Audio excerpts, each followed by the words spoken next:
Hi, everybody. My name is Kelley, and I'm joining you from San Francisco, California. I'm so excited to be speaking at Women in Data Science today. I have some thoughts that I'd love to share with you that I've developed over my time in the data analytics and customer insights industry. I have some slides that we're going to walk through, but overall, we'll keep things pretty high level and brief because we don't have a ton of time together today. I'll start with a high-level introduction, and then I'll go into my insight process. We'll see that process in action in a case study to close out. Hello again. I'm Kelley Sternhagen, and I'm currently the VP of e-commerce as well as marketing, analytics, and strategy. I work for a company called Cost Plus World Market. And that's a retail store that has about 250 store locations across the US, as well as a pretty sizable e-commerce business. My background as a professional is really in data analytics and consumer insights, and I've done that in a variety of settings and for a variety of different companies. I've worked both on the agency side as well as the brand side, and worked with a number of brands you may or may not recognize: Warner Brothers, Verizon, Red Bull, Nike, and Google. Most recently, as I said, I am leading a team at World Market. And over the years in the industry, I've developed a few tools in my toolkit that I've developed a bit of a process that I use to go from data all the way through organizational change. There are 5 steps in this process, and the first is, of course, data. The second, analysis. The third, insight. The fourth, stories. And then finally, change.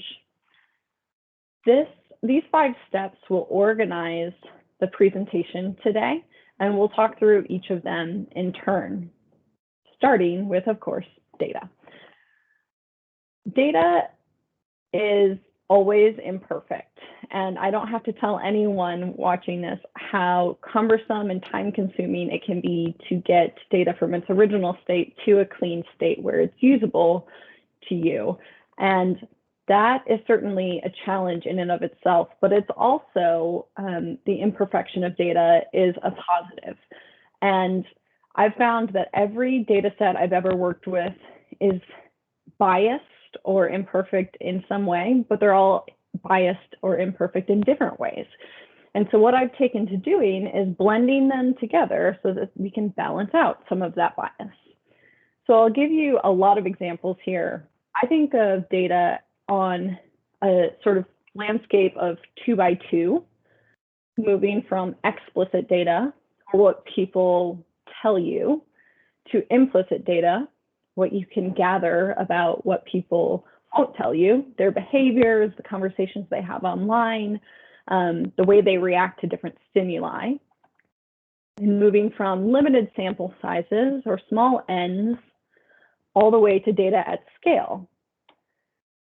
So there are clearly a lot of different data sources on this 2 by 2, everything from focus groups at the bottom left, getting a group of 4 or 6 people together to really dive in depth on their thoughts on the topic, to, in the upper right, broad sweeping industry trends or social media listening data where you have millions of conversations to pull from. At the top left, you have things like product feedback, where on my website on a weekly basis, people leave comments as to things they really like, things that cause them friction in the experience, things they'd like to see improved. And then at the bottom right, A/B testing, where you provide 2 stimuli to different groups of people and measure the difference in reaction across those 2 different groups or 4 different groups. So I like to pick a couple of data sources from each of these quadrants when I tackle a new project. Moving on to analysis, I remember in my career in academia how I was so disappointed when I got a result that was directional but not significant. And that's not part of my world anymore because it seems like everything is directional and not significant. So I don't live in black and white. I live in gray. And I think that as marketing analysts, most of us do. I'll give you an example of some gray answers that actually helps paint a broader picture. It's all about knowing what the data can be used for and applying it in the right way. So I'll talk a little bit about this research question, which will inform the rest of what we're going to talk about today, which is, what will the winter holidays look like during the COVID-19 pandemic?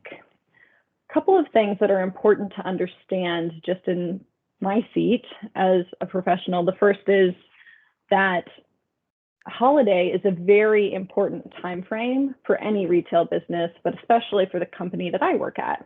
We have a huge business in gifting and decor and even food and drinks for the holidays. Tim Tams, if you're interested in finding them in the US, you can find them at Cost Plus World Market. The second thing that's important to understand is I don't love spending money on data until I have a pretty good indication that I'm going to find something significant. So I tend to start with data sources that are easily accessible and low cost, and then validate those hypotheses before investing in a larger scale study. So the first data source we used to start to answer this question was just regional live chats. We have a customer panel, and we talked to 10 people in each of 4 different regions just about how they're planning for the holidays, how they're thinking they're going to spend their holidays, and where they're spending versus not, how this is going to look different from last year. We used that to generate hypotheses that we then validated at a larger scale through social listening. So that allowed us to see what was valid in those hypotheses, what we might have missed, and also scale the conversation that we're talking about and see if it was trending as large as we expected based on that limited sample. And then finally, what we learned from steps 1 and 2 informed a 20-minute quantitative survey that we fielded to nearly 1,300 people. And that really allowed us to do significance testing, as well as to understand how these trends played out among different customer segments or groups that we were particularly interested in. Moving to the third bucket, insight. And when you use blended data sources like this, I believe that insight always emerges at scale. Some of the things we learned is that people were shopping earlier because they needed to ship their gifts to get there in time for loved ones to enjoy their holiday celebrations. The second is that we saw there was an emphasis on seasonal baking and cooking. People were trying to make that time at home with their families more magical and special in some way. They were also concerned, I don't know if this happened in Australia as well, but they were also concerned about getting supplies in time. So this baking trend happened as early as September and October in the US. People were really concerned about getting their flour, eggs, and yeast in time to do that seasonal baking on Christmas morning. The third thing that we learned is that people were investing more time, effort, and dollars into decorating their homes. Specifically, people who were a little bit younger and more transitional in their life stage because they weren't doing as much of traveling home to their parents' houses where they typically celebrate the holiday season. And then the fourth trend that emerged is that there was a focus on lower cost but still thoughtful gifts. This pandemic has affected many economically, and people wanted to let people know that they were thinking about them during this season at a price point that didn't break the bank.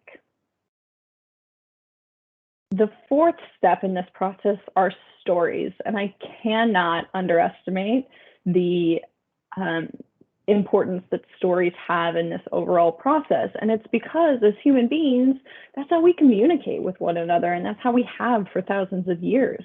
That's how folklore is passed down from generation to generation. And as Brent Dykes says here, people hear statistics, but they feel stories. It's a very powerful way to tap in to the more emotional side of the brain as opposed to strictly the logical. And science has shown that people make decisions based on both sides of their brain, not just one or even the other.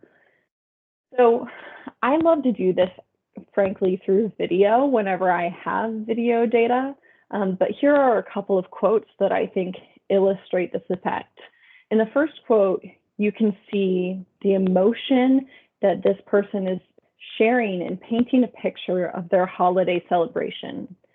We picked just one holiday to decorate. We love the feel, warm Christmas lights, the smell of a Christmas tree, fireplace lit up, stocking above, hot cocoa with Baileys, my favorite time of the year. And then in the second, again, that emotion, I'll be devastated if we can't do our annual holiday celebration. And then leading into more of the logic, but we won't sacrifice our health and the health of others. We will end up doing Christmas just with our COVID-19 circle and take a wait and see approach. So what I like to do is put the insight at the top of the slide, the data off to one side, and then really give some space in the presentation for those full-length videos that people are sharing their emotionality and the reason to believe, really. And then finally, change. How do you get to that step? And one of my mentors early in my career taught me a three-pronged approach to this. You have the what, which is the data. You add in the so what, that's your job as an analyst. What is the insight, the aha, the meaningful nugget from this data? And then finally, what's the now what? What's the recommendation that you're going to make on the heels of this? And so many times I see people stop at the so what or the insight and then walk away and nothing happens with that wonderful data and research that went into the presentation. And I think really painting out the recommendations in a clear way is key to getting things over the line, especially in a business context. And so we're going to go into the case study, which I hope will make this framework, what, so what, now what, framework clearer. There are 5 insights and recommendations, and then the execution is the case study that follows. Sticking with our theme of holiday 2020, we knew that we needed to innovate in e-commerce. Every company that was operating during the pandemic knew they needed to adapt. The question is how? One thing that we knew from our first-party data is that only 10% of our millions of loyalty members had ever made an online purchase with us. Our brand is all about the discovery of and then the treasure hunt of an in-store experience, but then they don't really think of us for e-commerce. And so the now what on the heels of that, instead of swimming upstream like salmon, during this time of stress and transition and change, why don't we build something familiar and safe for our digitally reluctant shopper? How can we lean into this? The second insight was that world market shines during the holiday season. We bring in more than 3,700 new products for the season, from gifting through decor and food and even wine and beer for the season. But online, our web analytics show that the average customer sees fewer than 100 of those. So there's this huge product assortment that they never even lay eyes on. So we hoped to embrace that DNA, that treasure hunt DNA of the traditional store experience, and bring to life the experience of browsing products in a store, but digitally. How do you do that? More to come.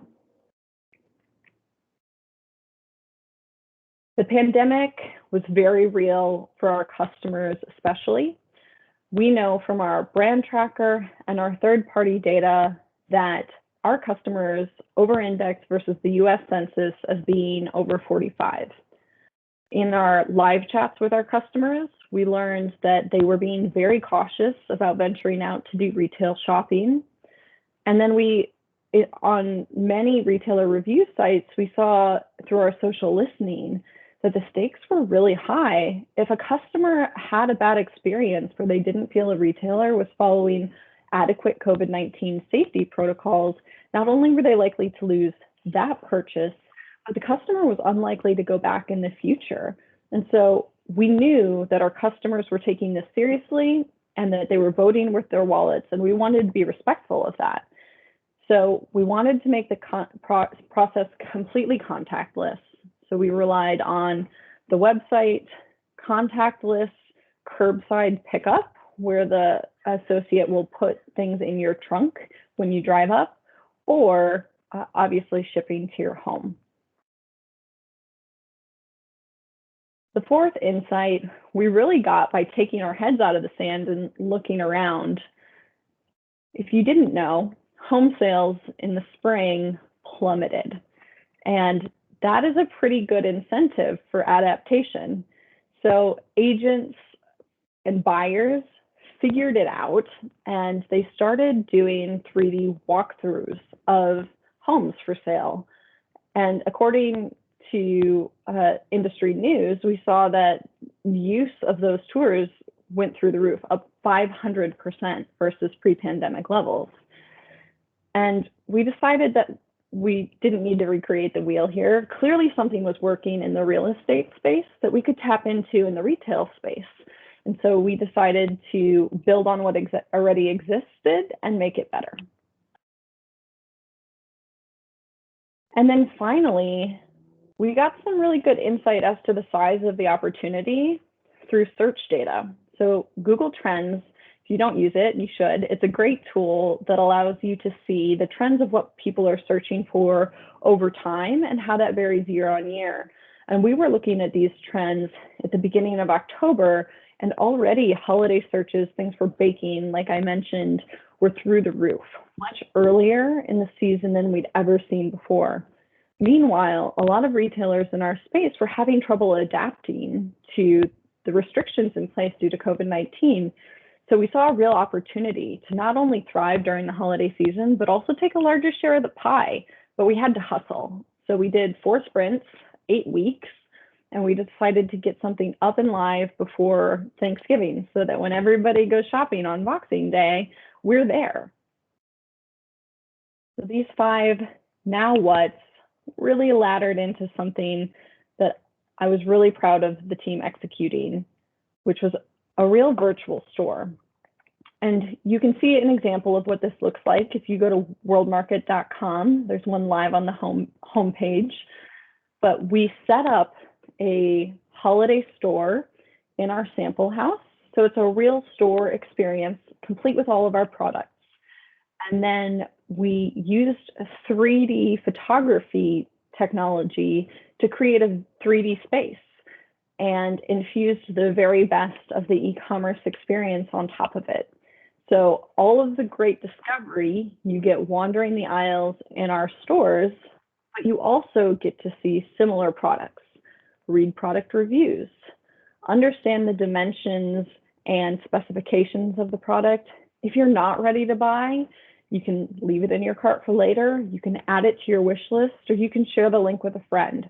And so we really thought about what are the benefits of shopping both online and in the store, and how do we bring those things together?